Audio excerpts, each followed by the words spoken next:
thing is acting a little weird. Okay, it looks like they're all running now. Oh, why am I here tonight? I am trying to stay on track, and part of staying on track is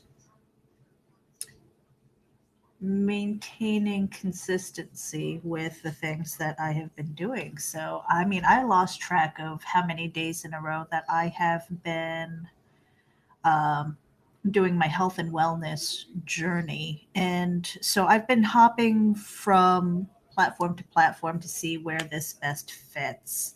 Uh, Hi, Joe D. McPhee, and hello. Uh, okay, I'm going to put your comment up here. I don't know how to say your name, and maybe one day you will join me and come on here and let people know how to say your name. I'm going to say Daya.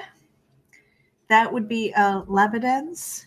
Because I see you popping into my stream all the time, and I appreciate you for doing that. Thank you. Um, so Jody McPhee, yes, it is a late night. Okay, so consistency, trying to stay on track. It's been a really exhausting week.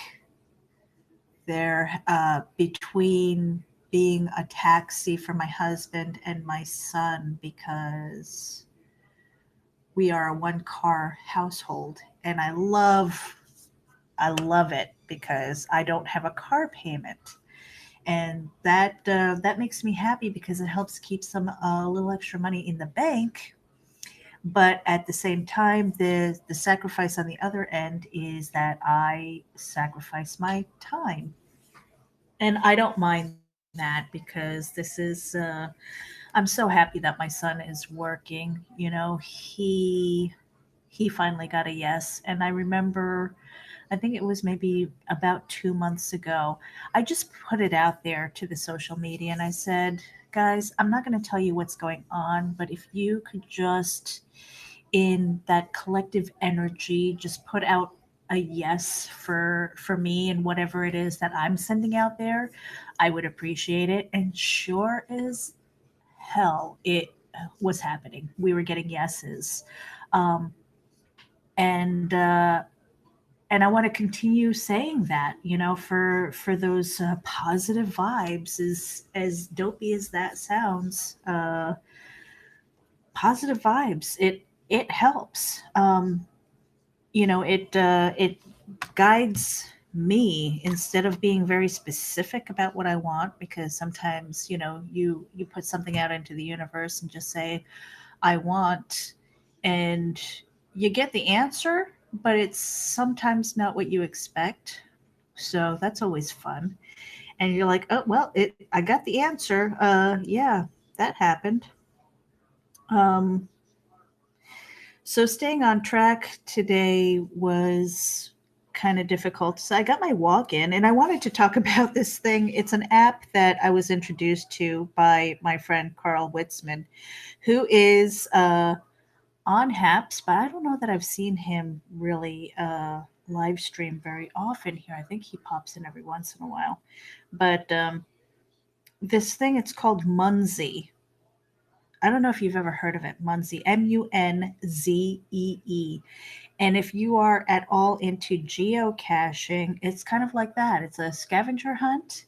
And so the last few times that I've been out into the world, I've been taking my phone with me and doing the search. And I'm just trying to see if I can get to a point here where you can see the map. And I don't know if you're going to be able to see it, but I'll. Can you see it now? The glare in this room is terrible. No, you can't see it. I'll have to do screen shares one of these days with snapshots of this. Anyway, so what it is you have these different locations on your phone, and they're these mini QR codes that people uh, place and they log it on the app, and then other people go in and they find it and they hit the QR code, and so you're collecting them and collecting points and stuff like that. And there have been a few where I found them, but they were painted over. So you could see that there was a sticker there. I was like, damn it. So I probably would have collected more. But I was able to do it was over 2 miles of walking, because I was searching for this. And then all of a sudden the network went down, and I had to stop the search. But so that was fun. But staying on track has not been easy this week because I just feel, I don't know if I don't feel like I'm overwhelmed. I mean, don't get me wrong, there's a lot of stuff on my plate, but it's not any more than I can handle or that I've handled before. But at the same time, it's almost like you get that feeling like you're on a hamster wheel. You know what I mean? It's like you're running and you're running and you're running. And it's like, oh my gosh, I'm doing all this stuff. But at the end of the day, you haven't gone anywhere. Like, what the hell? And then because of that, because of all that exercise and moving, and then you're exhausted and you're like, what did I do? What did I do all day? So trying to stay on track. This is one of them. And I need to get back into the habit of going for my walk, getting my drink, and getting on the vlog and talking about my goals. I think goals would be the thing that I strive for, to set them in the beginning of the day and then try and achieve them the rest of the day so I can talk about it the next day. And today was just something where I finally didn't have to go out of the house except for my walk, and I came back and I was just exhausted. I took a nap. So listening to my body is also another thing. I mean, as far as health wise, we made a nice dinner, but I didn't feel like eating that. So I made myself a smoothie. So I've got like a yogurt and blueberry smoothie here that I'm going to slurp down when I'm done here. That's it. As far as Geek Insider, we had a couple of interviews that they didn't confirm. So I am scheduling people for Geek Insider. So if there's something that you are working on and or have a press release for, definitely send that over to me. That's Meredith at geekinsider.com. We would be more than happy to get you on our Geek Speak show, which gets aggregated out to many of the listening apps for podcasts and stuff. The other thing is that's happening coming up is the Independent Creators Awards. It's really comic book centric, but there are categories in that where if for example, live streams or podcasts that you might see at a Comic Con, those are more than welcome to be nominated. These are fan favorites this year. So put up a nomination, go to Facebook, look up Independent Creator Awards, and you will see that. And there are a lot of polls. There are a lot of different categories. Geek Insider is doing the art segment. Then there's Indie Vault, Comic Book Advocates, and Chuck's Shop Talk. And we're all sponsoring a day. So it'll be Sundays beginning February, I want to say the 21st. Joe D says, as soon as I finish Amazonia #7, you will hear from me.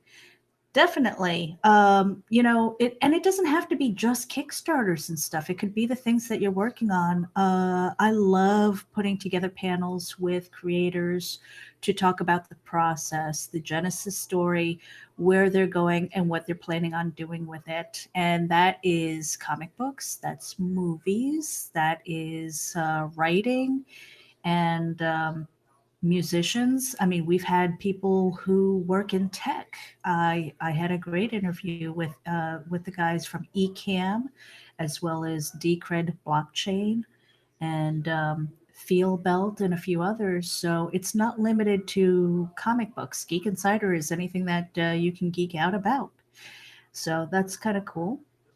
Um, what was the other thing? I wanted to put together a panel of people because of horror is one of my favorite genres to write and read. And so I am looking for guests who write prose as well as comic book scripts. And I'm planning on two separate panels for those guests. So if you write in the horror genre, let me know. I am putting together a couple of dates. I put together a couple of dates, but I didn't hear back from anybody. And again, it was just for my personal schedule. It was just so crazy that I didn't have time to chase down anybody. But I want to have those different panels for the creative process through Geek Insider. And the reason why is because when it comes to the creative process and sharing that, that is what I consider evergreen material. Um, and if you never heard of that term evergreen material, it is stuff that withstands the test of time. When you create something and you can come back to it a year or two later and it's still relevant.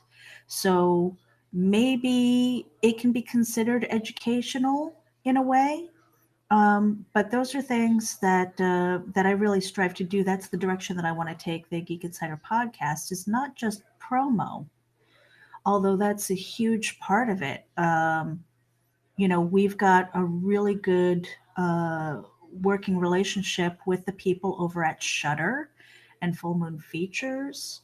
Anderson Group has been great with getting us in touch with a lot of other publicists to interview people, and it's something that we want to expand on. But at the same time, that's nice to promo those things, especially like movie releases, TV shows, and things like that. But Kickstarters, Indiegogos, those crowdfunding things, those are kind of like in the moment. And uh, and that's fine and good. Again, we love doing the promo. We love helping the independent creators out, whatever genre and realm it is that you create in. But the evergreen material is where my passion lies. What will people come back and listen to? So entertainment is great. I think that bit of information and education, as far as the creative process, is really where I'd like to put my focus and stay on track with that.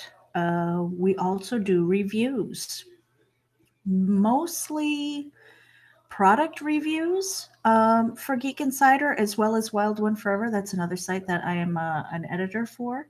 Um, Wild One Forever is more of a women centric, though it is not women exclusive. And I try to make sure that people understand that, because even though it is pretty much run by women, and the creators are women, um, the content is really for everybody, anybody who wants to get insight into our stories and things like that. And we're kind of raw and real over there.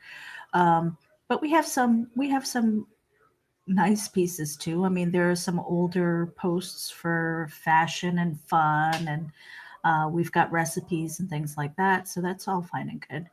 But I mean, where's my focus as far as that?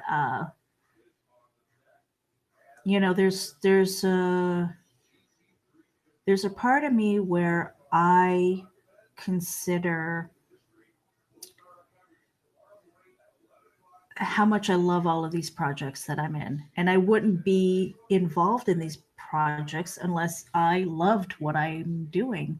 But I have a feeling that there's going to be a point in time where I'm going to have to pick and choose and let something go, because I don't want to get to a point where I'm doing a little bit of everything half-assed. I'd rather be all in on one or two projects, and and really give them my full attention. And right now, it just feels more like I'm testing the waters on a lot of things. And I'm sincere when I say I love everything that I'm doing. I love the writing. I love the creative process. I love the interviews. Um, and I really, I mean, I'm 49. I just turned 49, and I still don't know what I want to be when I grow up. That might be a problem. I know that I don't want to work for other people. I'm probably what's is it the proper word to say unemployable? I'd rather not be employed from by anybody else because I do work hard. When I have that focus, I work very hard.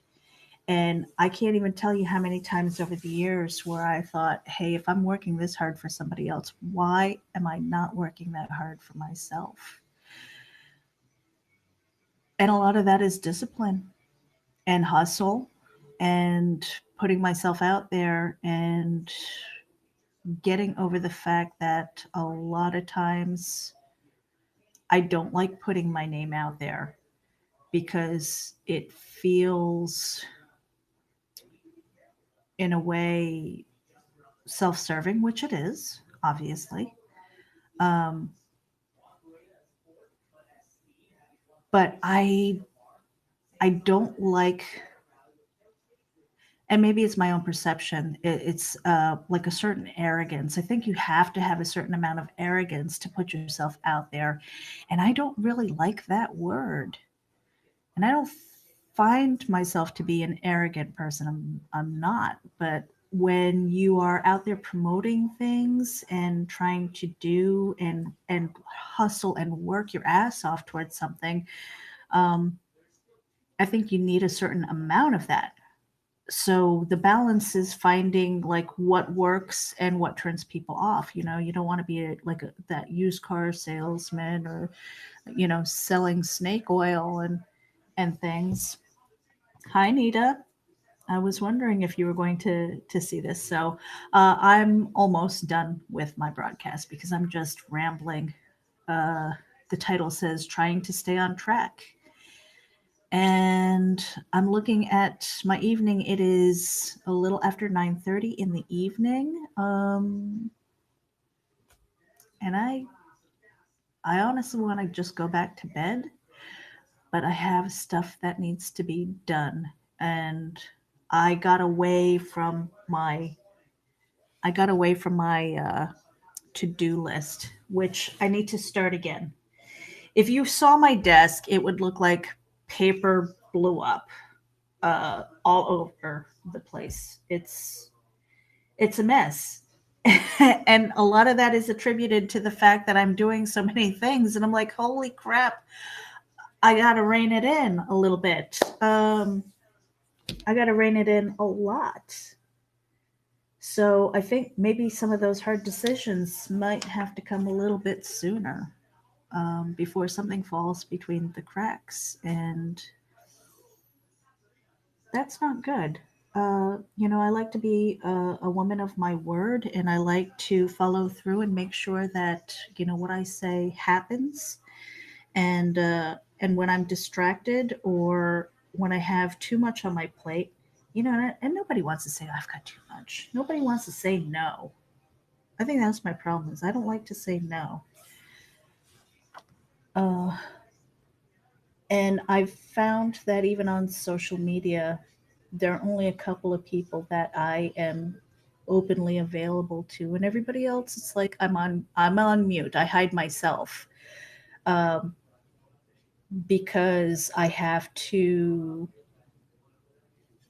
control the amount of information that's coming in and how much time that I can that I can put out there,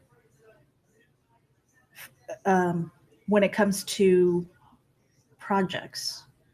You know, I've got people who are approaching me for this and that, and I'm not going to get specific or anything like that, but and it's just like, I would love to help, but I I can't. I just don't have the time to dedicate. And it's not because I don't want to, but at the same time, it's just like I've got to, I've got to work on my stuff too. And that I think that's really hard. I hate saying no, um, and that's a problem. I would love to hear from anybody else who has that problem, where you just say yes and yes and yes because you want to be perceived as a good guy. Um, and it's not that I mind being a, perceived as a bitch. I mean, I have been perceived as a bitch on a few on a few occasions because I dared to say no. And here's my thought on that. Uh, you know that saying, when one door closes, another one opens? If I were to say no and you had to pivot, it forces you to open up another door for yourself. And I should be okay with that, and you should be okay with that, you know. But if I were to commit to something and then I backed out at the last minute, that's a shitty thing to do and not something that I would do. So when I say yes to things, I am committing to it. I think that's a big difference. Um, and I really weigh those things because there's a part of me that just feels like on that hamster wheel, uh, there are stepping stones. Like eventually that hamster wheel is going to break off of the axle and just and roll forward and have its own momentum. And I have to trust and believe that that is the path that I'm on, and that I'm not going to just be running there and not moving forward. So that is really, I don't know. I've rambled for about 22 minutes. Uh, let's see. Comments here. Nita says, how about say, don't show me? Or I don't like saying no at all if it's someone I care about. And that's so true. Uh, I care about a lot of people, but I also care that I can follow through. If I say yes, I want to be able to deliver, whatever the case might be. So there is that. And it seems kind of quiet tonight. I think I like broadcasting at night, but I am going to switch to the mornings again. I have to get back on track. Hence the title, Staying on Track. Do my morning routine, get on the vlog, get it done and over with. Boom, boom, boom. It's off my to-do list. Make the to-do list.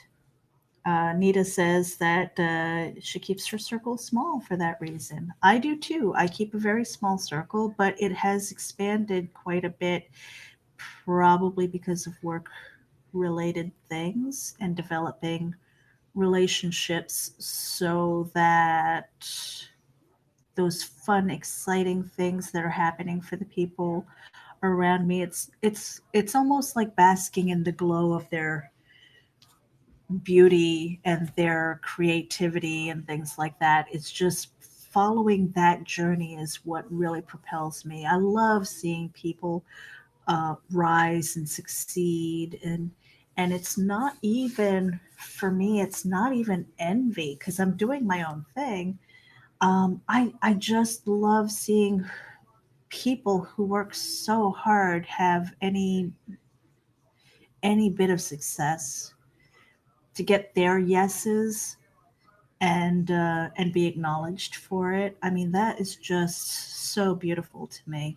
And I think sometimes when it comes to myself, it's harder to accept that. I don't know. That's something that I have to work on too. Anyway, I'm out of here. I did my broadcast. Thank you guys for tuning in. If you have, if you're watching on the replay, you can find me at. Let me find my notifiers here. You can find me on my socials at linktree.com/MEREJ99. All of my links are up there. You can find my Kickstarter, which is the Compendium of Dread, an anthology of dark fiction. Oh, well, I guess I can announce I have 50 backers on that sucker, and I am completely blown away. I've got 13 more days to go, 50 backers. I didn't think that I would ever hit that milestone, but there it is. I'm so happy, and thank you for everybody who has got it and supported it, even if it's just $1 to, just $1 tip to get a cup of coffee or something like that. 50 on an anthology. So that is amazing, and I want to thank you all for doing that. And then I had a special tier where there were 5 stories, original stories that are going to be added into the book. Those 5 backers or opportunities are gone. They have been snapped up. So the other thing that I am looking into is add-ons. So I'm pricing out coffee mugs and t-shirts, a really cool looking bloody handed tote bag, and also an audiobook. I have had people approach me saying I would love to read one of your stories, and I'm like, I first of all, I don't know what I would charge for an audiobook, and second of all, like paying for audio work, like paying for voiceover artists, and some of them have volunteered, which is great, but keeping it on the up and up would be more my lane. So, and then there's a part of me like maybe I should just do the audiobook myself. I mean, I have the equipment and stuff like that, and I don't know. That's something that is going to be up there soon. I just have to wrap my head around it when I don't feel like I'm so much on that hamster wheel and get back on track. Speaking of getting back on track, I have one more page that I'm going to letter at the first run through. And Joe D, did you know that I'm lettering my own book? I've got 8 pages of art that were done by Antonio Brandão from Portugal, amazing artist. I hope that this Kickstarter, those funds will commission him to pay for 8 more pages, and I've got a couple other books that I have scripted out and currently looking for artists. So kind of on a tight budget right now, but it's going to be so much fun. 2021 is going to be huge as far as creativity from me. And the Compendium of Dread, if you take a look at that, it is volume 1. Okay, if you haven't, I'm going to stay on for a little bit longer. If you haven't followed my vlog, then you probably don't know the genesis story of the Compendium of Dread. I started writing based on photo prompts on Steemit. Now, Steemit is a blockchain kind of blogging platform that is about 6, maybe almost 7 years old. And I'm one of the early adopters of that site. We had a great community of writers and stuff. So we would challenge each other. We would say, okay, here's a photo, write 300 words, write a 300-word story, or write a 100-word story, or whatever floats your boat. It could be poetry, it could be prose, it could be anything, and it could be as long as you want or short as you want, whatever. And it was kind of an ongoing challenge that we gave each other. A lot of it was in horror, some of it was fantasy, some of it romance, some NSFW, and it was a lot of fun. And so, having been in that community and building up a group of writers and stuff like that, we all kept in touch with each other, I started hearing things like, "Man, I've always wanted to be published. I've always wanted to have one of my stories published, or publish my book and all of this stuff." And I'm hearing this. I'm like, self-publishing isn't that hard, you guys. There are plenty of platforms through Kindle, Amazon, Smashwords, and a few other places. I'm not talking vanity press. I'm talking like true self-publishing. And I said, it's not that hard. Uh, and they were like, yeah, yeah. I said, okay, so here's the thing. We're going to have a theme. It's horror or dark fiction. It could be crime. It could be horror, thrillers, slasher, whatever the case might be, crime, whatever. Just send me a story. It has to be over 1,000 words. Over 1,000 words. And here's the deadline. Send me your stories. We'll do a quick edit and we'll put it in the book. You'll get credit on the book. We'll have it published. If you want, you can order copies and stuff like that. Make it all fun, and everybody participates and have a pretty sizable book.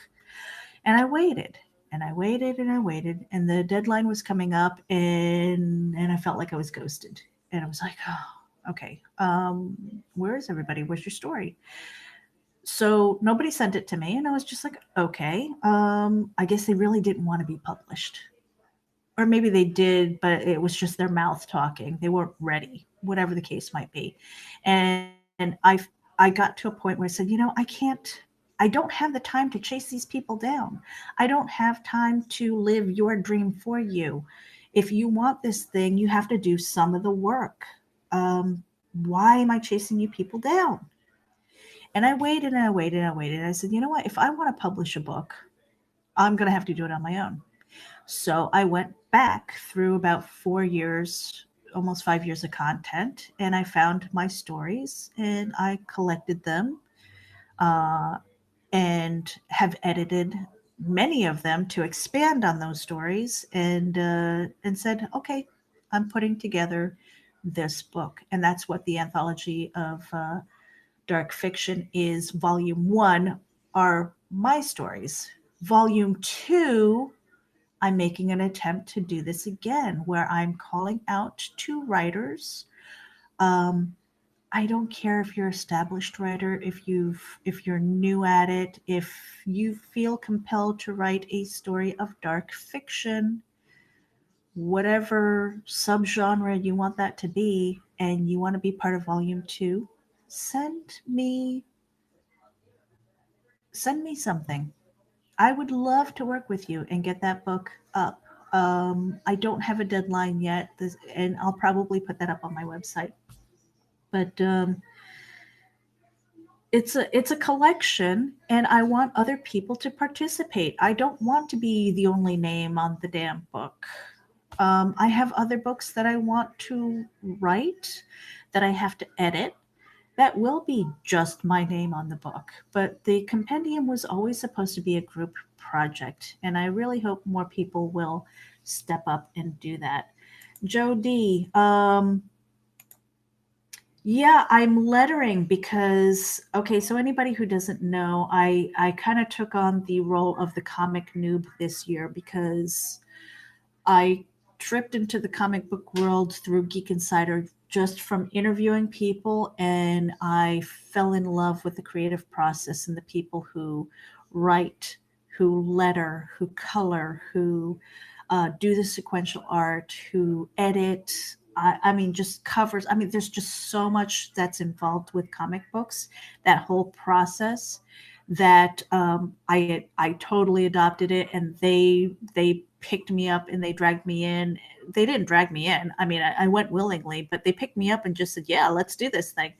And the encouragement and the really cool thing, and in a way, I at the very beginning I thought it was kind of a shitty thing, actually. Um, when I had questions and stuff, they wouldn't necessarily answer. It was almost like answering the question with a question, and then I would have to go out and research. And I think that separates people from who the people who are really curious about the process and the people who are just like, oh yeah, okay, so you're not going to do the work for me, fine, and then they give up. And I am not that way. um, so I was curious. I'm like, okay, how does this work? Thankfully, I have experience in the newspaper business, so I understand layouts. I understand, from that perspective, ad layouts, text, just aesthetics, um, and that helped a lot with understanding it. But anybody who comes at you and go, "Why are you doing comic books? Isn't that for kids?" Like, if you've ever tried to create one, it is not for kids, and it is not easy. And I really commend anybody who has finished a project. And that goes for writing too. I mean, you can have the dream, just like, the Compendium of Dread, where a whole bunch of people said, "Yeah, I have a dream. I want to be published," and stuff like that. And then they disappear. Uh, it is, it is something that, that you have to be compelled to do. And again, it's not that easy. Joe D says, "I knew you were serious once you asked the contract question." And that was, I think that was with art. Um, when I bought art, when I was seeking out an artist, for these first 8 pages, it was not really money that I had to spend. But my husband has supported me through everything, through all the things that I've wanted to do as far as the creative process. He is my biggest cheerleader, and he said, "We've got some money on the card, do it." He said, "Pull the trigger," and, making that happen. And so when I was asking questions as far as contracts and things, it wasn't so much to protect me, although that is a huge thing.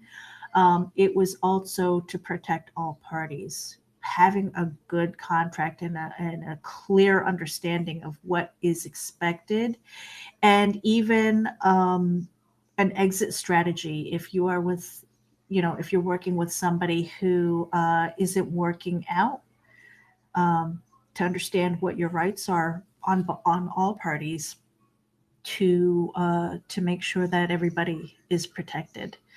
Um, so I mean, that has been invaluable, and, it will be moving forward, especially through Terraform Comics. Uh, so again, it's not easy.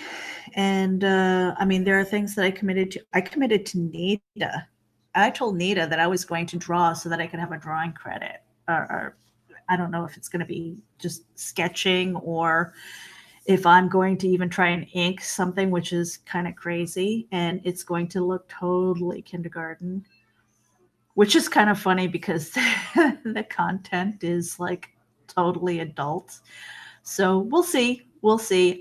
If anything, I'll have 4 pages and I'll do my best. But, at the end of the day, I'm going to be like, "Yo, if we want this done and we want this published, we might want to go with like a professional artist, because I am not. I'm not at that level. I don't expect that I will ever be, but I don't mind working towards those credits.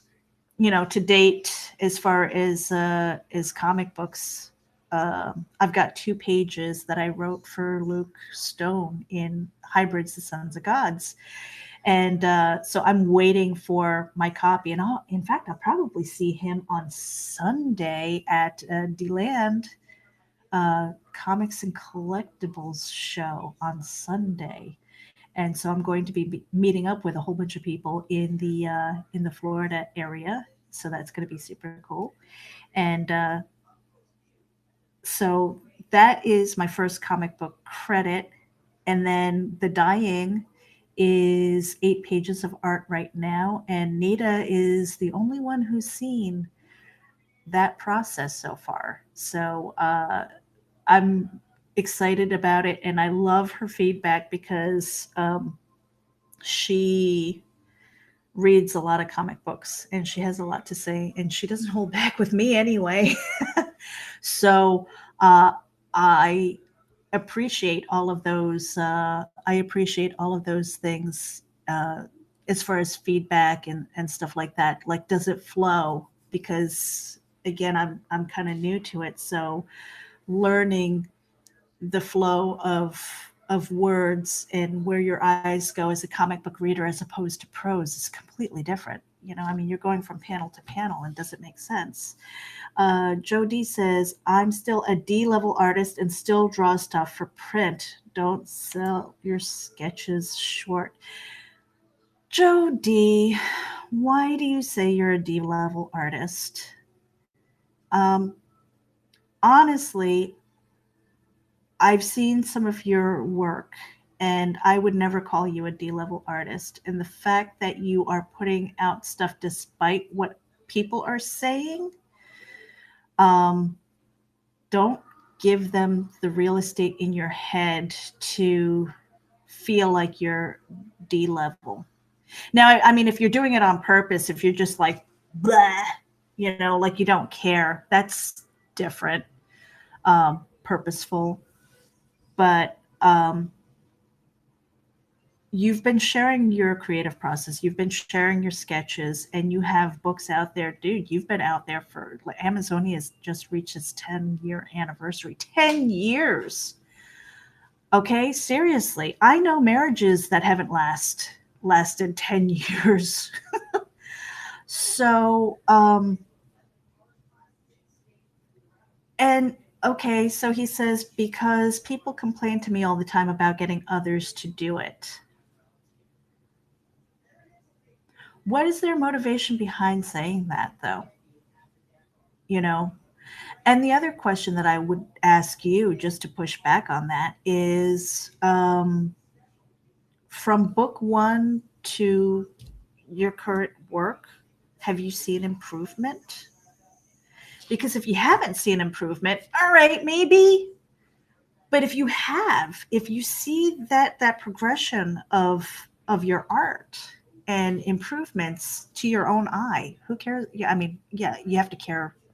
I guess you have to care. I mean, I don't know. I create for me, and then when I put it out there, people, if they enjoy it, great. If they don't, I have no control over that. You know, but you do you. I I don't really like when people are negative like that. That drives me crazy. Facebook user, you are not on HAPS, so therefore I don't see your name. I will see you probably on Facebook when I go over there and reply to all of these messages. It says maybe a few artists out there might do a couple of pages for free to help to get this book out, or a cover or spot illustration. I know one who will. And Jody says most is for work which I scoff at, and people seem too much growth from me on the art. Others are just art snobs, but I'm still learning. That's important to note, is that you're still learning. I am always on a learning curve. I will always be on a learning curve. I always want to be on a learning curve. As exhausting as it is to be like I'm learning something, or and I feel awkward and I feel uncomfortable all the time, to the point where I am used to being uncomfortable because of those learning curves. Uh, the art snobs are going to be art snobs. You know what? Quite honestly, like Andy Warhol's art, I'm like, I don't understand it. I don't know why it commands hundreds of thousands or millions of dollars. You know, uh, Pollock art is splatters and stuff like that. Why is that such a big deal? Beauty is in the eye of the beholder. people are going to be snobs and they're going to be mean. I would mute those voices, not all of them. The ones who are critical, who are trying to lift you up and help you move forward and become a better artist or a better writer, whatever the case might be. Dive deeper into what the motivations are of the people who are speaking up and speaking out, either for or against you, and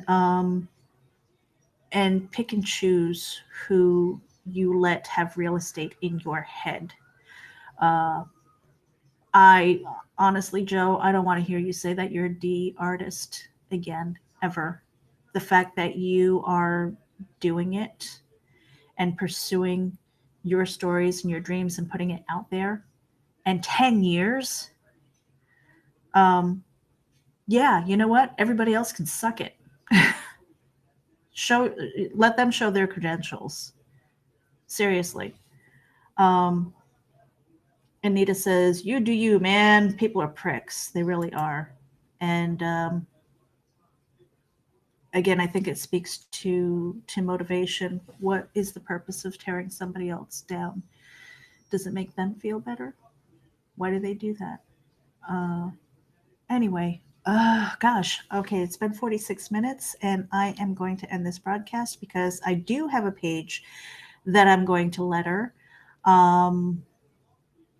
And then I'm going to send that to Nita because she's had the sneak peek into all of my pages so far. And then I'm going to go back and go the second round and fix whatever problems that I have found and whatever insight she can give me to help improve. And I value that. And the reason why I value that is because she is a comic book reader. And if it makes sense to her, and I know that she would be honest with me. I value that more than anything. And then Facebook user says, if Joe is a D-rated artist, then I've seen a few who should be really worried. You know what? And I do want to say I agree. I'm not going to point to any names or people or projects and things like that. But let's just say that there are a few projects that I have supported, not because I wanted the book. I didn't want the book, but because I really love the creator.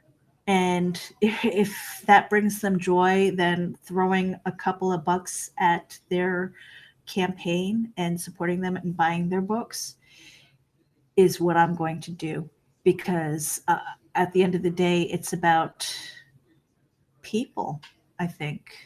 And I admire anybody who starts the process, finishes the process, and then gives it to the public and let them decide. That takes a lot of guts. It takes a lot of guts to do that. And, the first time out is hard because you're breaking the ice and you're trying to find your way. But as you've been doing it, haters going to hate. But you're going to find your group of people who will support you and listen to those voices and listen to the ones that you can learn from, not the people who are going to tear you down. Facebook user is Glenn B. Fleming. Hello and good evening. Isn't it a little bit late on the other side of the pond? That's all I have to say here. And you wouldn't be showing up. I wouldn't know who you are because I'm live streaming through HAPS. So if you are not a HAPS member, I'm not going to see your name. You're just going to show up as Facebook user, but I will see you when I head over to Facebook and after I end this broadcast, which I said I was going to do like half an hour ago. On that note, I'm really hitting the end broadcast, guys. I will talk to you later. I will live stream in the morning after I'm done with my run. Talk to you then. Bye.